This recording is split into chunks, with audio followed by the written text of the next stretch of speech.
Kia ora te whānau. I'm super excited to have Evie Kemp in the studio today for this episode of Misunderstood. So every great designer, innovator or creative have at some point been misunderstood at some stage, whether if it's by their clients, by the industry, or even by themselves or their whānau. Misunderstood is about the stories behind the creatives, the struggles, the breakthroughs, and the moments of doubt and the resilience that have turned it all around. It's a very human, human story, that we can all experience and go through, but in our different ways. So today I've done a little bit of research. Evie Kemp is the creative powerhouse based in Tamaki Makaurau. She is renowned for a vibrant maximalist approach. Is that correct? Yeah, that's right. Yes. I love it. Fuck beige. Exactly. I match the table too. Yes, I finally found someone who understands. Yeah, I'm all about it. Well, Cleanstone, I'm super excited. So she's got a maximalist approach to art, design, and interiors. She's got a background in graphic design and illustration, but it was self-taught, wasn't it? Originally, it was law, right? Yeah, I started with law. I did study graphic design and illustration at university, and then I taught myself textile design, and then I suppose I taught myself interior design. So it's like a combo of things. I love it. Yeah, I love it. So over the years, she has cultivated a distinct style that's kind of characterized by like bold patterns, electric color palettes, and a fearless embrace of individuality. I love it. I can't say that enough. Evie's work expands various mediums, including textile design, interior styling, and original artworks, all reflecting her philosophy that more is indeed more. Her recent published book, Much, A Maximalist Guide to a Creative Home, offers readers a really exciting look into her design journey, providing practical advice and inspiration for creating spaces that are both personal and expressive. And through her dynamic portfolio and engaging social media presence, she's a bit of a killer on the social space. Evie continues to inspire others to infuse the environments of joy, colour, and authenticity. So, tēnā koe. I hope that was accurate enough, eh? I don't know if it was accurate, but it was very flattering, so thank you. I'll take that, eh? No. It's all about how people feel, like, at the end of the day. Yeah. No, the fact bits were true. Thank you. All It's good. so cool to be here. I know I've said this in our conversation before, but when I was a young fella, my favorite art teacher was Mr. Woodward, right? And I was 14. I love drawing and painting and sketching and everything else. But he goes to me, Rory. He looks at my work and he goes, Rory, you got to live dangerously. You got to take risks. There is no textbook for creativity. And I feel like when I stumbled across your work on Instagram, I was like, holy smokes! Like you're the living embodiment of that lesson. So I'm super excited to have you here. I love that, and I love that story because it made me think of my own experience of my high school art teacher who told me I was too experimental and that I didn't really have an eye for art, and then I stopped doing art in fifth form. Oh, wow. Yeah, so it was kind of the opposite. She probably shouldn't have been a teacher. You had the great art teacher. But that's right, you get to encourage and and it changes how you see the world. And it's amazing just how, especially when we're young, the words of our teachers can mean so much. I mean, that's interesting. So how old were you when you had that experience? Because I know that I'm jumping around a little bit and I want to go back to whakapapa soon. But how old were you when that happened for you? I was 15. 15. Yeah, when that happened, and I'd always really enjoyed art, and we had to go. We were doing some kind of project, and we'd been to the Auckland Museum, and we were drawing from the exhibits there, and I was drawing like Māori sort of artifacts and fish hooks, but then I was putting this bright pink background on everything, which was funny, and she just kind of failed me and was just, I don't know, it was really, and it's strange because I know I'm a very sensitive person, so I kind of took it on board, and I was just like, this isn't for me, I've got this all wrong. Holy smokes. And I just changed class, and then I didn't do art or design at school.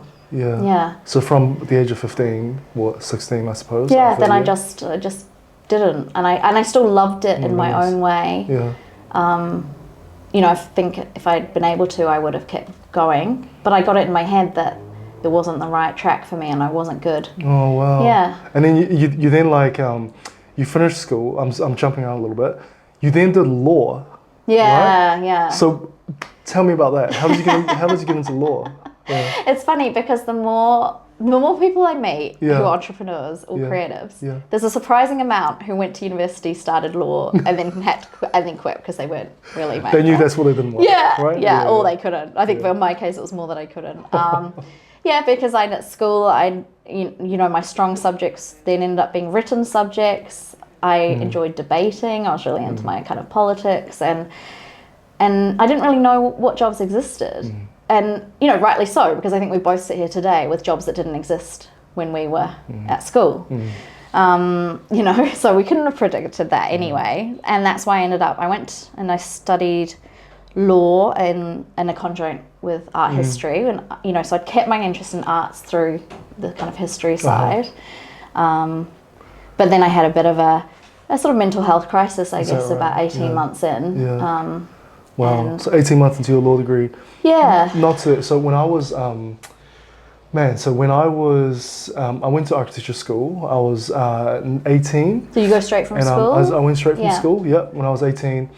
And when I was growing up, I grew up with mates, and we would kind of bond over philosophy and theology and what is a life of service, and how do we change the world in a good way look like.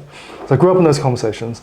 I went into architecture school really excited, and I was going, man, this is going to be awesome. I'm going to find my people who's going to care about solving big problems, climate change, our reconnecting with our history and stuff. But I went into architecture school at that period of time where it was all the culture cared about was about creating iconic buildings, personal success, and hyper competition. And I ended up burning out. So you would sort of do this thing where in architecture school you would just work overnight. It's just a given. Yeah. I never felt like I was good enough. Mentally, I was kind of burning out a little bit. But it was second year. I didn't sleep for like a day and a half trying to finish a project. Did the presentation, and on my drive home, I fell asleep on the wheel. I hit a parked car. Oh my gosh. And snapped my collarbone, ruptured my bowel, and I was rushed into hospital, and it was a 5-hour-long surgery to save my life. It was insane. Anyway, all I had to say is that I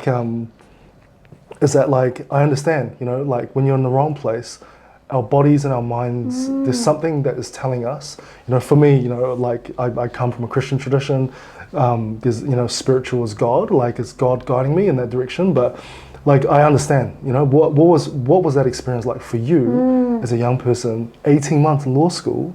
Did you have times where you were like, no, this is cool, I can do this? Or was it not? What did you feel in those 18 months? It just kind of crept up on me, I think, that I was just overwhelmed, I was unhappy, and I was falling behind. And it just got to a point where I no longer wanted to leave the house, and I was in I was renting an apartment with my boyfriend, who's now my husband, so he stuck with me through it all. Well done. Yes. But yeah, I just had no sense of myself. I even look at pictures then I just wanted to be invisible in every way. It was I was miserable. I couldn't leave the house. I didn't want to see my family. I didn't want to see my friends. I didn't want to even go out to buy food. I'd rather just stay inside. And it took me quite kind of too long, I think, really, to realise this isn't just being run down by study. This is something else. So I did eventually go to the GP and got diagnosed with depression and anxiety and started medication. And then that was enough for me to kind of start changing things. But at the same time, I think because I'd never experienced such a low, and I suddenly realised, my mum had given me a birthday card or something before, and it was a quote on the front, and it was, and I always misquote this, but it was something like, if we don't follow the things that we're meant to do, we risk doing nothing at all. That's beautiful.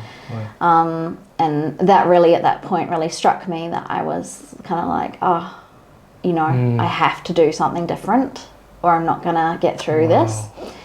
And I kind of went back to my art stuff, and I thought I really want to do. Well, you dropped when you were 15, right?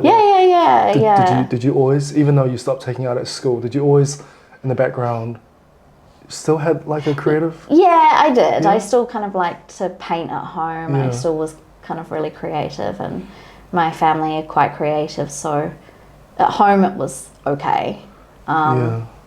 But also at home, I come from a very academic family. My dad's a lecturer, so I have felt like immense shame from dropping out of uni. Oh man. I did it, and I hadn't told them. Mm. And then when I told them, they were just really supportive, you know, right? But at the time, I thought, oh, this is going to be... We suffer in our imagination. I know, don't we? Yeah, I thought yeah, my dad's going to be so embarrassed, and you know, and he was kind of like, oh, just do what you want to do, you know, in a dad kind of way. Anyway, so that was when I thought, no, I really want to do art or design, and I kind of settled on graphic design because I just thought I love bringing the art to every day, you know, but I had no work to submit to apply for university because I hadn't done art at school. Yes, you need a portfolio. I needed a portfolio. Yes, yes. So then I spent sort of the next semester which I'd taken off uni, putting a portfolio together, just making it from scratch of just myself. When I look at it now, I'm like, oh my god, it's so bad, because I was really just trying to force it out, like I was pushing it out. I didn't know what to do. Yeah. And then I applied for a few places, and one of them was AUT. Wow. And I didn't get in. But sort of the week before, I got in on the wait list. Okay. So then I went. And I kind of went thinking, I haven't done art design. I'm a couple of years ahead of most of these people who are here. Yeah. I was the last choice. I don't know what I'm doing. And it was a great time for me, you know. I really picked right, and I wouldn't say I'm a great graphic designer in any way, but you get to try so many things out on a degree like that, and also the structure of it really worked for me. Yeah. Being in a smaller class with sort of more supervision, more hands-on, no exams. Yes, yes. A few late-nighters and all-nighters, but no car incidents, so that was good. How many years did you spend? It was 3, but I'd already done sort of 1.5 at Auckland doing the law thing, and then another half. What did it feel like? You know, like you stepped in, you realized law wasn't the thing. You know, you had this sort of, you experienced depression. You landed in AUT, right? It's your first day. You know, like all those feelings that you had, like, what was your experience? What was it like? Like starting graphic design. Was it like coming home, or was it like you had to work through some stuff? A bit of both. Yeah. There's like the aspects of, you know, first year is very fun, trying out lots of projects, and I could really feel that, I genuinely love doing this, you know. That I may not be the best, and I may not be, this may not be my calling in this particular area, but I really enjoyed it. But at the same time, there's kind of the feeling of sort of that I'd had my chance, so I had to make this work. Yeah. Which isn't true in hindsight, but again, it's the pressure we put on ourselves. Yeah. And also, through all that time and up till now, ongoing, it's like a 20-year project at this point, is like figuring out who I am.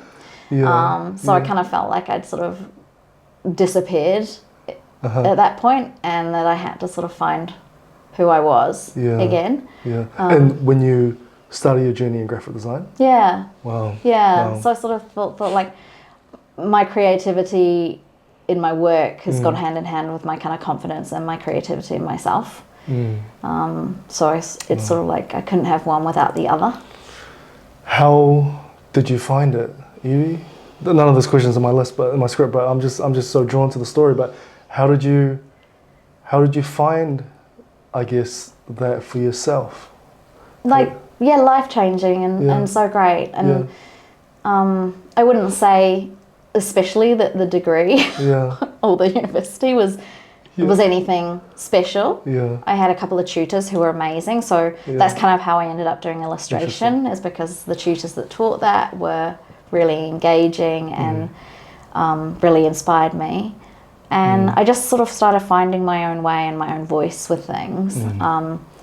and that brought great confidence and you know, a lot more peace in myself. And I didn't really know what it looked like moving forward. You know, at the time I thought I was going to work in magazines. You know, but yeah, it was a good time, really. It's super interesting. Like, you know, like sometimes I find that the experiences that we have, that kind of reveals to us this is what we don't want to do.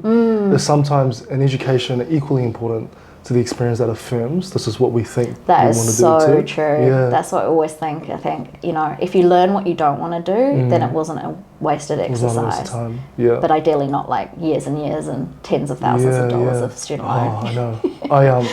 I'm so similar story. Like, you know, like I think I don't know how far back I want to go, but like I was an absolute rat. I was an absolute rat when I was at school. Like, get into fights, dean's detentions, like in high school. And I was about sort of year 10, at the end of year 9, I got my school report card, and like generally, because I come from immigrant families, so immigrant families, really academic, high expectations. Yeah. You're either A+ or you're nothing to me. You know, that was kind of the experience. Like most immigrant families, a bit like that, right? And so anyway, so like I felt like an absolute failure. I remember being a year 9, sort of a kid, and flushed my report cards down the toilet, and and once I clogged the toilet, and my mum ended up seeing it, and she got so mad. She got so mad, and she said to me, "Rory, you're gonna be," she like out of her love and pain, but kind of thing. She's trying to scare me. She's like, "Rory, you're gonna be so dumb that you're gonna spend the rest of your life picking up rubbish." And I was like, the irony right now is look what I'm doing. She's perfect. She's I mean, she called it, right? Like, so we did that. Like, I kind of turned things around. You know, I realized that as a young fella, I was kind of doing those to seek attention, and I can seek better attention if I excel and do well. And so from year 10 onwards, kind of turning around. But when I hit university, it was like never. Everything I felt just didn't feel good enough. I could really empathize with that. I didn't get diagnosed with depression, but there were certainly days and for a long period of time, I don't want to get up or go to school or do this, and I just feel so small in that area as well. So when you went to study architecture, was that kind of in your mind? Were you thinking, yes, this is going to be the thing? Yeah. It was like, yes, I thought this was it. I'm going to do this for the rest of my life. The creativity, I loved it, but the culture was really hard, and it was creativity but no purpose. So I burnt out, had a car accident, and I was like, I'm going to take a year out. And I found a group of friends in my 20s who were like, they were teachers, youth workers, and social workers, and we had these flats, and between maybe 16 friends, we had 3 or 4 flats, and we had these spare rooms. And you know, because we all come from church, we all come from a place where what does it look like for a life that is meaningful? It means to live a life in service of others. And so we had these spare rooms, we had these, and we, you know, as 20-year-olds, way out of our depth, but we invited people to come live with us. That was young people that were being abused at home, or, you know, refugees and migrants, or people that were trying to get out of prostitution and gangs. And we were just inviting them in, and, you know, and for me, a formative part of my 20s was being a part of this couple and being a part of them raising their kids, and we were involved in that, and all the dramas and all the highs and lows. Anyway, that's how I found my purpose, through this completely left field decision that I made, and went back into architecture school wanting to finish it, and finished it, but then realized after like working for a firm for like 10 months, it's not for me. So, yeah. So I empathize with your story. That's amazing. That's an amazing story.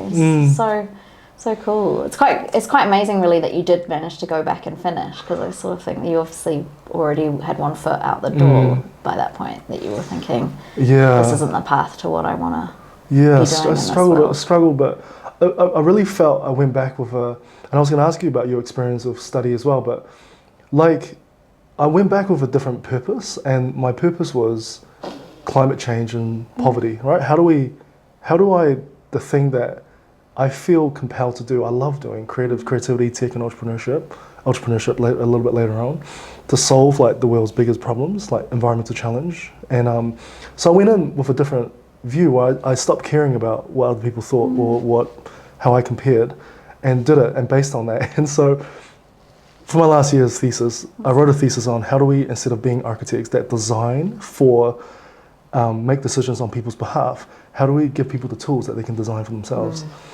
And spent a year doing this in our neighborhood. I loved it. You know, it was like 40,000 word, you know, like thesis. This is so cool. This is Anyway, so cool. I'll stop talking. I know I want to read it. I'm like, talk. no, please keep talking. I look at it now. I read it now. It's like, oh yeah, the C's are there, but the rest is a bit cringe, as you would. But I spent a year. I loved it, right? And I brought 3D printing into our neighborhood, and did it with the kids and our neighbors. Wrote a thesis around, looked at like modernist architecture and the Cedric Price, like big influences around. We don't make decisions, but we should create the platform for people to make their own decisions. Anyway, did all that. The university didn't come back to me with my grades for about a year and a half, and I was like, what, guys? And they were like, well, he goes, well, like, you had 2 examiners. The first examiner said, Rory, what you've written is offensive to architecture. It's an intermediate school-age report that meanders with no point at across. You should have never been in architecture school, fail. And then another examiner was like, this is the best thing I've read in 30 years, give it to me plus. And the uni was like, you know what, here's a C plus and we'll let you pass. And again, it was a kick to the guts. Yeah. But it also fueled me to do what I do today.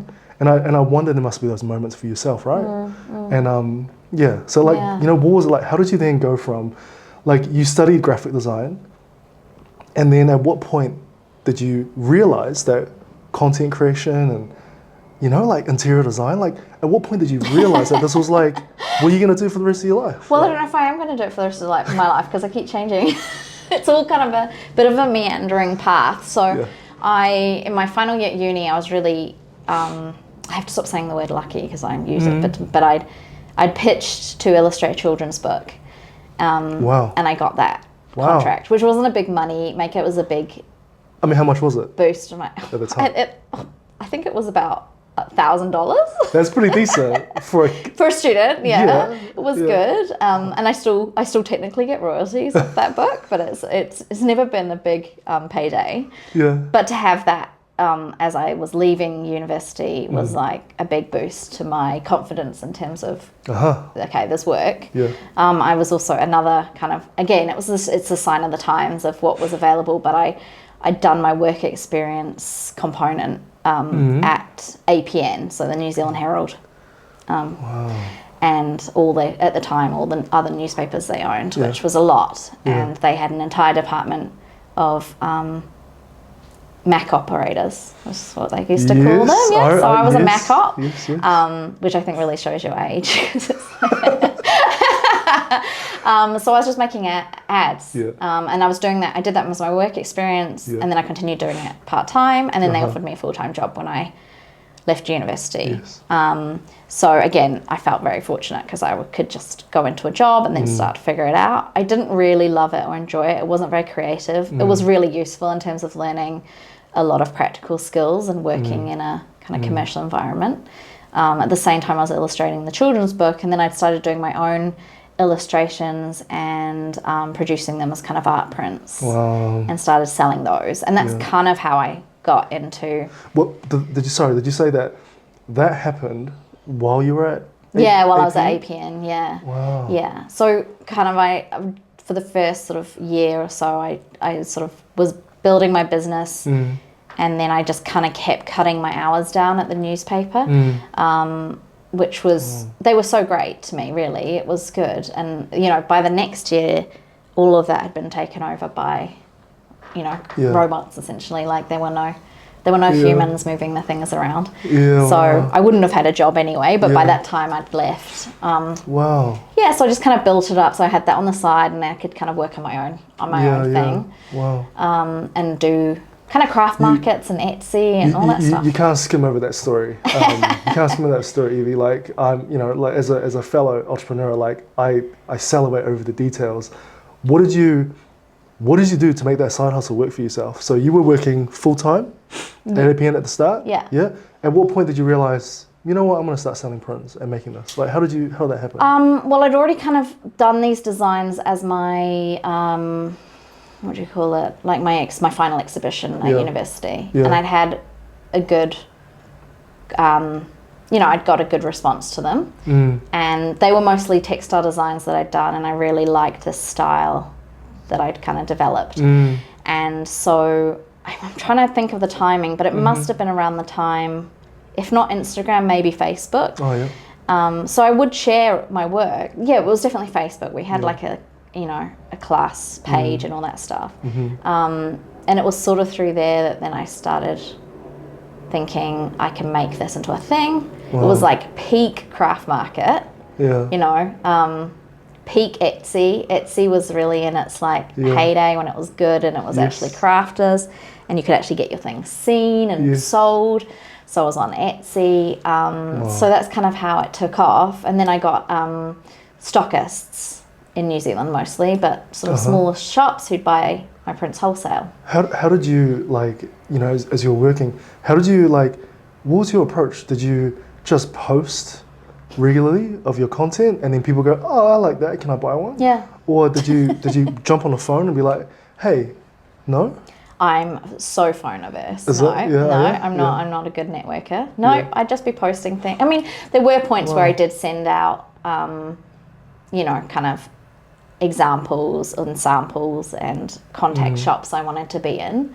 But for the most part, you know, again, I say luck because it was kind of at the time, nobody else, there were very few people doing art prints, but they were really taking off. And the idea of kind of the gallery wall and affordable art hadn't really been a thing. I was doing greetings cards. They were also a really good product for me. So I just kind of knuckled down into that, and it just kind of flew along pretty nicely. You know, it was a lot of work, and I ended up mostly just packing prints, not designing anything. But through that, I was styling the prints in my home. Did you find that, like, particular prints sold better than others? Yeah. And how did you work that out? Like, did you know, what was your journey of working that out? Like, and getting the responses so that you know that, okay, I know that if I do more of this, it's going to become better sellers. How did you figure that out yourself? It was really just trial and error, and I was printing on very low quantities, so I could just pivot according to what the orders that were coming through. Some became very clear sellers, and you know, some I sold one or two of ever. You know, and I just could never call it just by when I'd made it and looked at it. So I did that. I did custom pet portraits because all my prints were kind of animal themed. Wow. So that was kind of the print business. Wow. Yeah. Incredible. And at what stage did you go, I think there's enough, you know, you've sold enough prints, or you had enough traction to be like, I think it's time to quit my job, like, and jump into this. Did you jump into this full time? How did you make it work? Yeah, I did. But again, it wasn't necessarily because my print business was so good. It was just kind of good enough, and I was just kind of sick of working at the newspaper.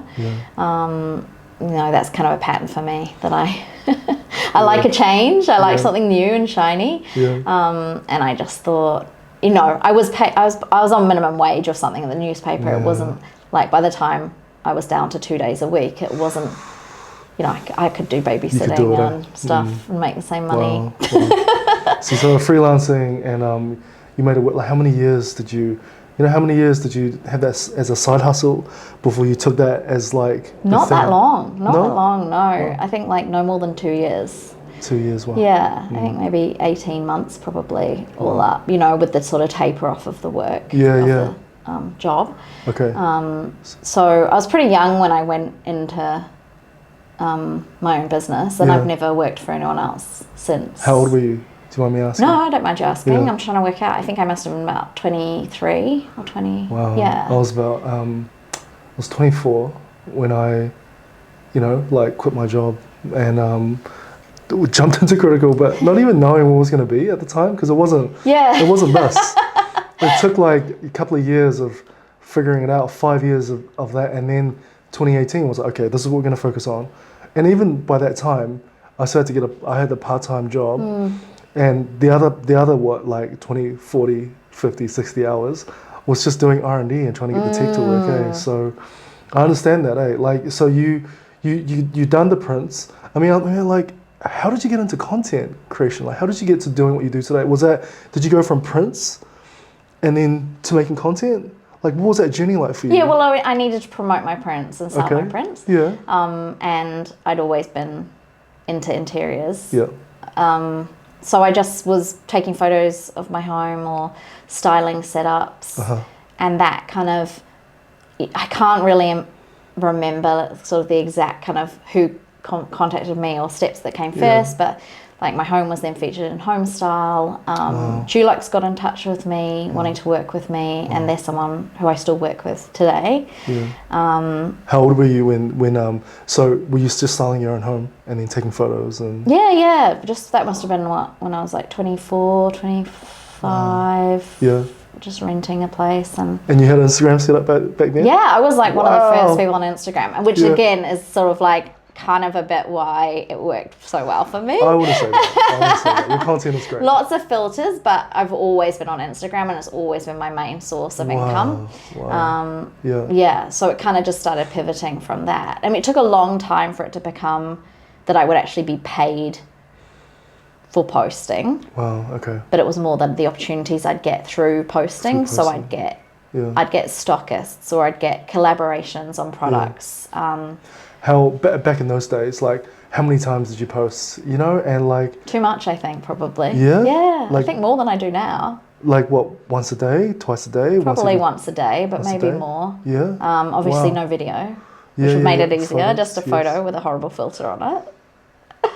That and a blog. Blogging, of course, was a thing. There was a really kind of active, I guess, like a crafty community, and really supportive community. So yeah, it was just like a good time to be doing that small business, and I think it wasn't that I always had bigger dreams, but I also was. I'm not a planner, so I'm always just thinking like, okay, well, this is this. But, I bought my own printers, like these massive printers, so that I could print my own prints at home, which was just, turned into a bit of a nightmare in the end. Wow, so you made it work. You then, so you were posting the way that you had your print thing going. You were posting about how you styled your home. You drew the attention of Dulux, right? And then what, they wanted to work with you as what, an influencer for them, like to style their colours? Yeah, they would sort of would say like, would you want to paint something, and and I using their using their stuff or things like that, and then trying to think of other kind of examples. So in the early days, it was more that this was 20 what how what it's 2025. I mean, it's probably 25. Like 2014 maybe. I don't know. It feels like a long time ago, but at least 10 or 11 years ago is when it really sort of started taking off. Wow. So through that, I got more design collaborations, designing things for other brands. Wow. Yeah. Amazing. And again, it was all just what I shared. So I really learned that you put out the work that you want to get. Yes. And in those days, it was really a lot easier to get seen. Yeah. So, you'd say, I want to do this, and or here's a hotel room that I've, things like that you could dream, and you could kind of put it out to the universe, which is Instagram. And people were watching and listening and looking for new things. So I did collaboration. I did some really cool collaborations with brands at that time. What were some of your highlights? I did a big collaboration with Superette.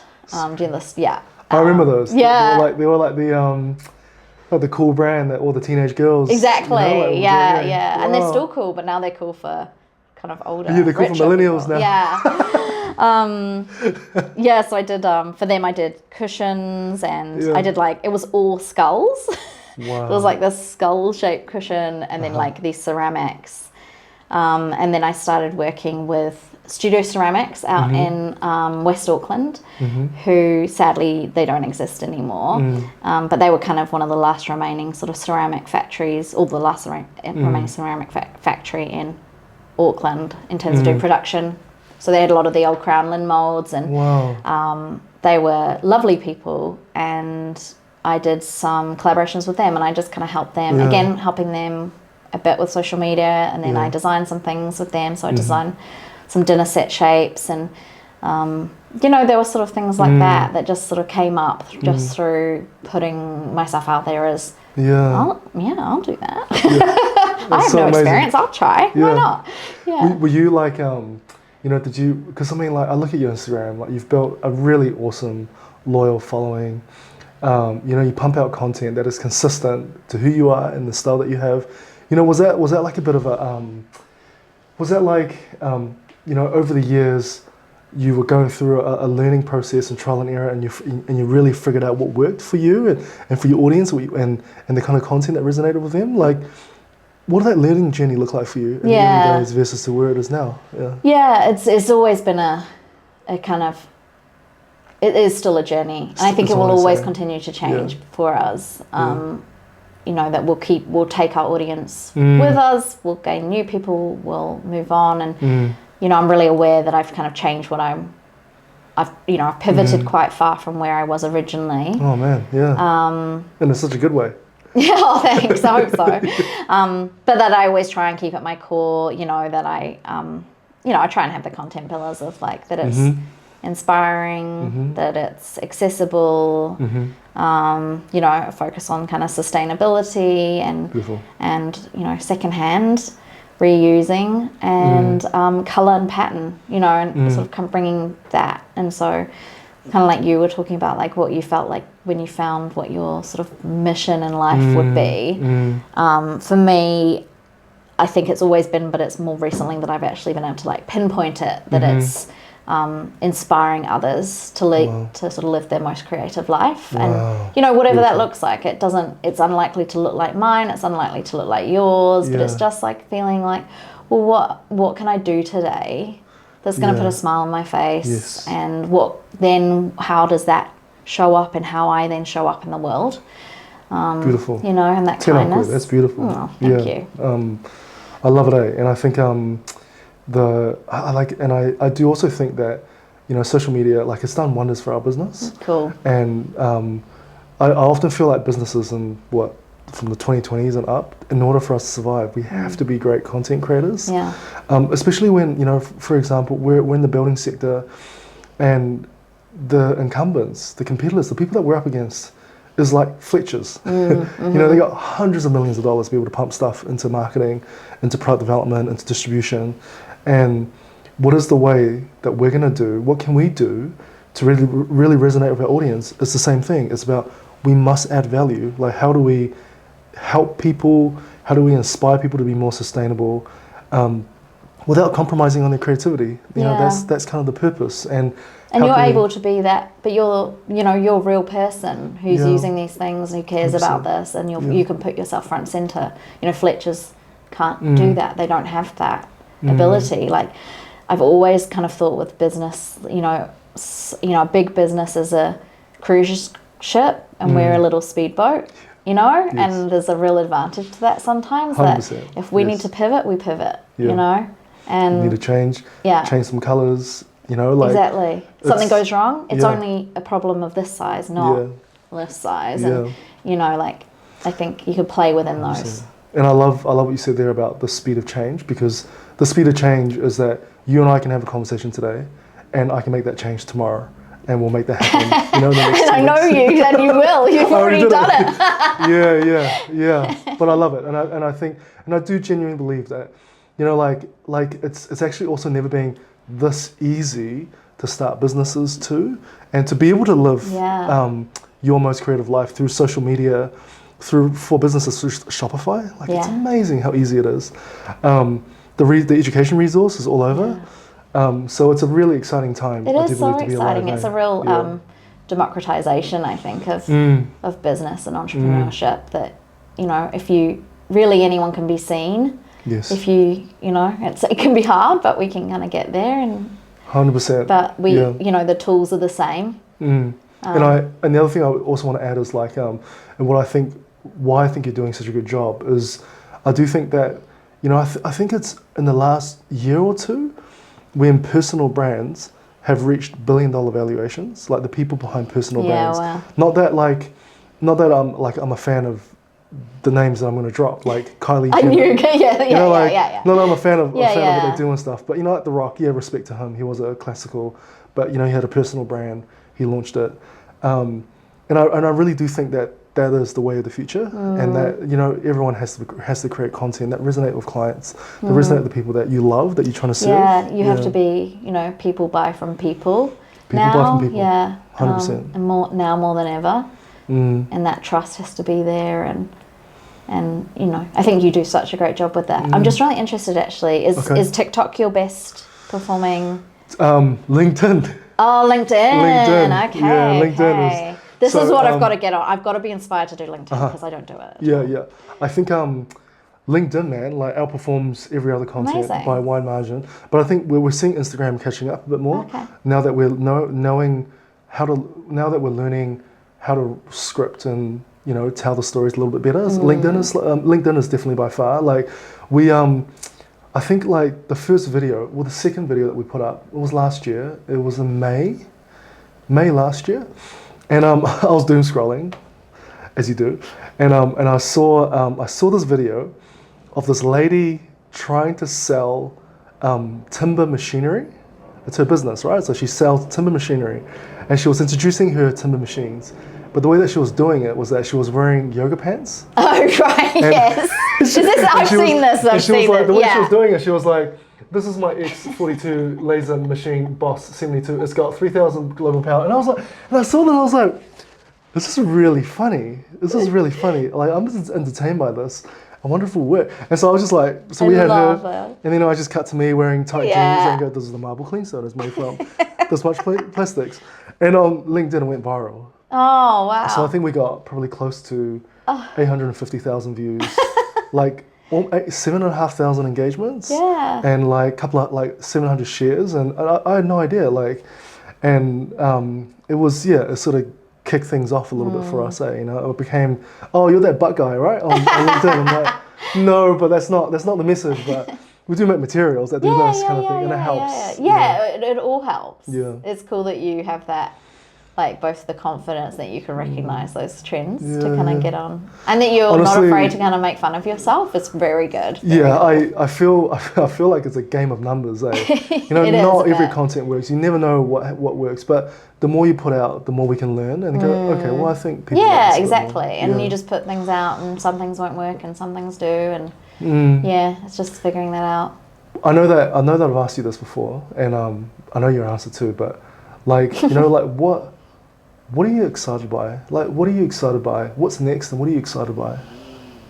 Oh, I'm excited by a future with more colourful, inspired kind of design and products. Like I love design. I love stuff. I love thinking about how things can change and evolve, and how we can express ourselves through our surroundings. I think that's why I just love what you do, because I sort of feel like everything is instilled with a story. You know, a tabletop isn't just a tabletop. It's what's in this, you know, where did this come from? Why is this important? Like, I just feel like everything is the opportunity to tell a story, and that's what I want to see more of. And and everything I do, I feel is working towards that for me. Amazing. And I don't really have a very clear vision yet on what that looks like. I'm still sort of pivoting again. Yes. But definitely along those lines. What you know, like what a world look like if it was confident and it had more color?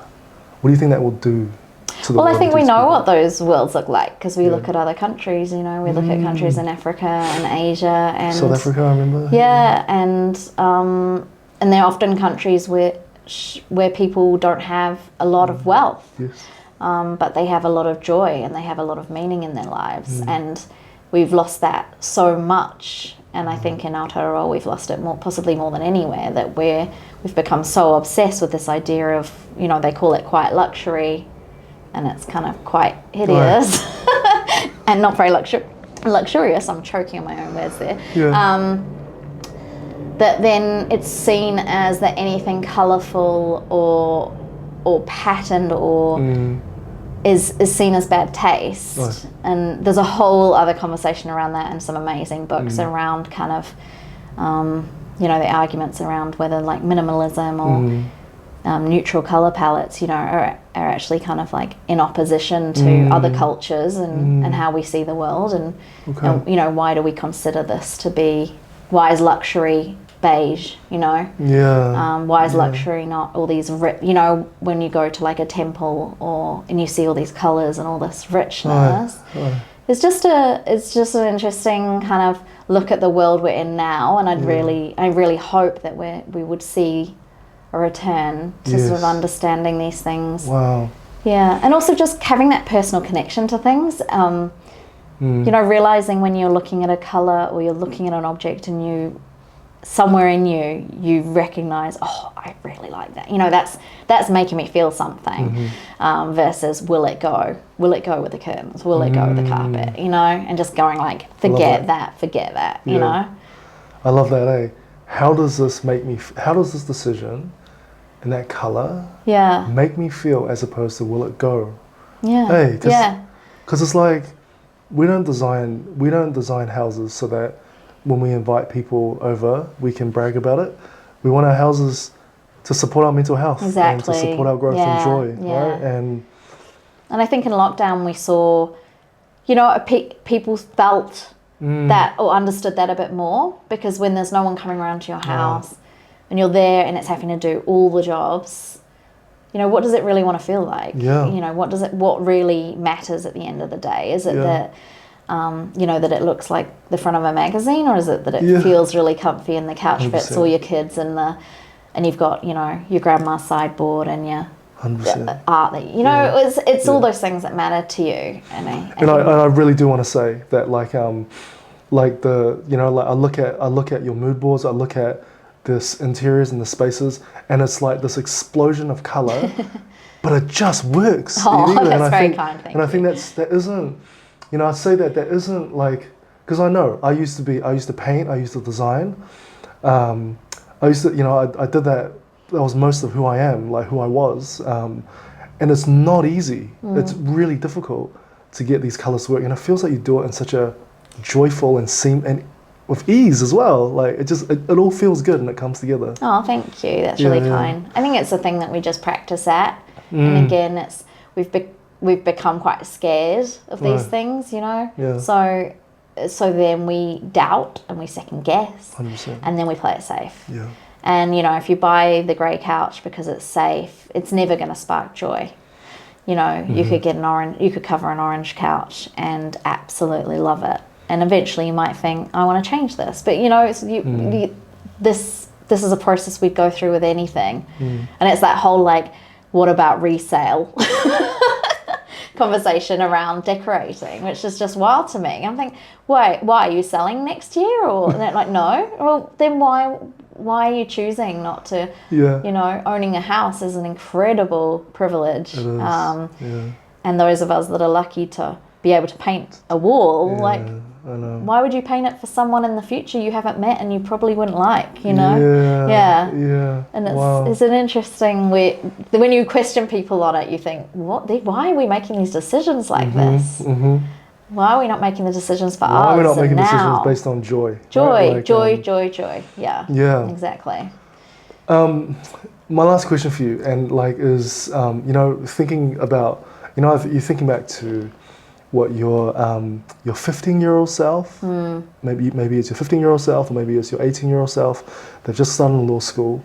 You know, like, what's one thing, if you were to speak to that whoever that you choose, what's one advice, one thing that you'll say to her? You know, your younger self. Oh, that's hard. I think it would probably be a bit of a warning. In fearing that you're going to disappoint everyone else, you ultimately end up disappointing yourself. And that you have to start really, again, look inside yourself and think, what's going to bring you joy? Because when I've done that, I show up in the world as a much better human, I feel. Beautiful. And it's something I want to continue to do and see how I can extend that. So that's what I tell her. And I probably just say, you know, like, it's okay to take a break, and it's okay to stop and think. Don't just feel you have to rush into something because everyone else is doing it. Yeah. Yeah, including university. Yeah. Yeah. Wow. Well, Evie, I'm absolutely, man, I genuinely love this conversation. Like this year has been like a little bit, and it's, like this year's been pretty tough, and, I've just been like, I think like most entrepreneurs, kind of today, I've just been working long hours, like early morning, late finishes, and just trying to figure out, man, what can I do differently that can help us get there? And so I really enjoyed this conversation because it felt really like emotionally recharging in the best way. And I think, and you're kind of taking me back a little bit to, I guess, why I started Critical, or, the creativity. I feel like when I look at your work, it reminds me in a really good way about my childhood and what I loved about it, and I think that's why That's such high praise. Thank you. Yeah. No, I loved hearing your insights too, and it's really cool, I think, to know that, with every journey there's this kind of, there's all these elements that come in, the good luck, bad luck, yes, hard work, then making decisions, and who knows where it will take us. Yeah, 100%. But I'm super excited. I'm super excited to collaborate together too. Yeah, me too. And find out, where can people find you, Evie? Like, if they're looking you up, if they're trying to find your book. She's got a book, by the way. I do have a book. Where can they find it? The book is available in lots of places online, or from my publisher, which is coapress.co.nz. My website is eviekemp.com. Sorry, I know. Global. Yeah, I was obviously thinking global domination, and I'm at Evie Kemp on everything else. Sweet. That's EVIEKEMP.com. Yeah, correct. Love it. Correct. Love Thank it. you. So good to have you over. Love the conversation, and super pumped day to do stuff together. Yeah. Awesome. Thank you. That was awesome. Good to see you. I'll give you a hug. Yay. Thanks, Evie. Thank you. That was